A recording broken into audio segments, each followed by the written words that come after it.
Good evening बच्चों। आज हम लोग 7.616 क्वेश्चन करेंगे। देखिए इसमें क्या कहता है, obtain the answer A and be in exercise 7.15, यानी 7.15 के जो दोनों आंसर्स हैं इसमें हमको बताने हैं। लेकिन कब, जब इसको हम 110 वोल्ट यानी 110 वोल्ट और 12,000 हर्ट्ज सप्लाई से कनेक्ट करते हैं तो क्या आंसर्स होंगे ए और बी। फिर कहता है एक्सप्लेन करिए कि अगर इसी हाई फ्रीक्वेंसी 12,000 हर्ट्ज की फ्रीक्वेंसी में अगर हम इसको लगाएं तो उस समय कैपेसिटर का क्या बिहेवियर होगा। एक सवाल। दूसरा सवाल कहता है compare this behaviour with that of capacitor in DC circuit में कैपेसिटर का क्या बिहेवियर होगा। तो इसका आंसर हम लोग समझते हैं। तो देखिए बच्चों, यहाँ पर हम लोगों को दे रखा है वोल्टेज और फ्रीक्वेंसी। अब यहाँ पर इस सर्किट में हम लोगों को करंट निकालना है सबसे पहले, क्योंकि ए पार्ट में करंट पूछ रहा है, मैक्सिमम करंट पूछ रहा है। तो सबसे पहले हमको जेड निकालना पड़ेगा और जेड हम लोग यहाँ पर आर स्क्वायर प्लस एक्सी का होल स्क्वायर वैल्यू निकालेंगे और तभी हम I R M S find कर सकते हैं, V R M S upon Z. तो वी आर एम एस की वैल्यू 110 है और जेड की वैल्यू आर की जगह हमारा 40 का स्क्वायर हो जाएगा प्लस बड़ी थोड़ी सी वैल्यू है और 2 पाई एफ एक्सी का 1/ओमेगा c होगा, तो 2 पाई एफ हो जाएगा हमारा 12,000 और c हमारा हो जाएगा 100 इंटू 10⁻⁻⁶। तो ओवरऑल इसका स्क्वायर करेंगे और इसका स्क्वायर रूट लेंगे और इसको जो है डिवाइड करेंगे। तो जब इसको हम डिवाइड करेंगे ओवरऑल हर चीज़ करके, तो आई आर एम एस की वैल्यू जो आएगी आंसर वो हमारी आएगी 2.75 एम्पियर के अबाउट। अब चूंकि हमें पीक करंट या मैक्सिमम करंट चाहिए तो √2 का मल्टीप्लाई कर दीजिए आई आर एम एस से।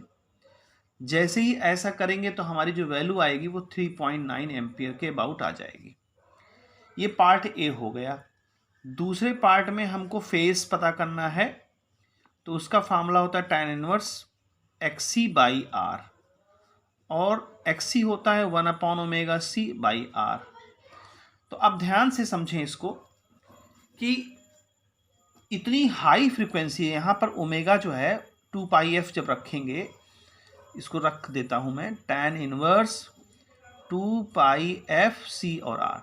देखिए फ्रीक्वेंसी हमारी 12,000 हर्ट्ज है और जब ये फ्रीक्वेंसी हम यहाँ पुट करेंगे और जो वैल्यू फाइंड करेंगे तो ये बहुत ही कम आएगी, क्योंकि XC की वैल्यू हमारी बहुत ज़्यादा है, फ्रीक्वेंसी बहुत ज़्यादा है।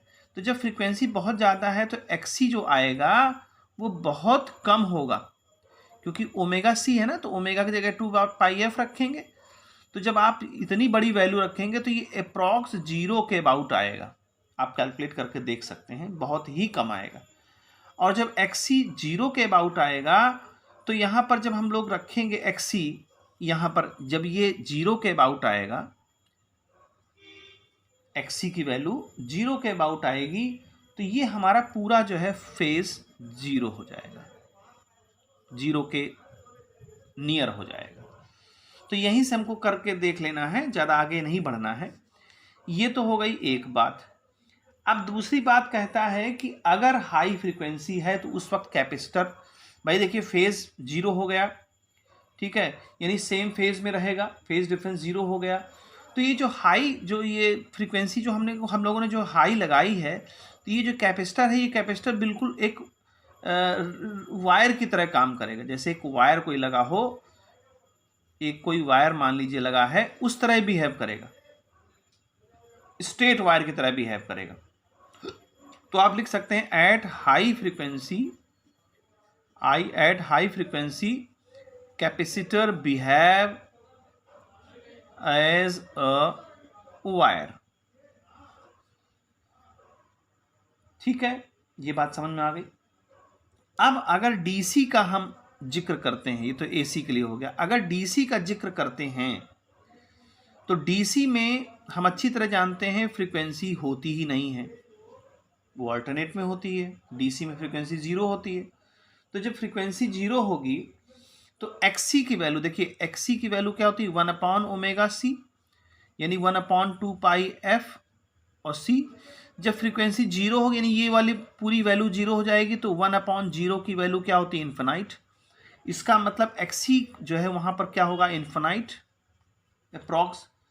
तो जब एक्सी इन्फिनाइट हो जाएगा इसका मतलब वो करंट फ्लो ही नहीं कराएगा, और जब करंट फ्लो नहीं कराएगा इसका मतलब वो एक प्रकार से ओपन सर्किट की तरह बिहेव करेगा।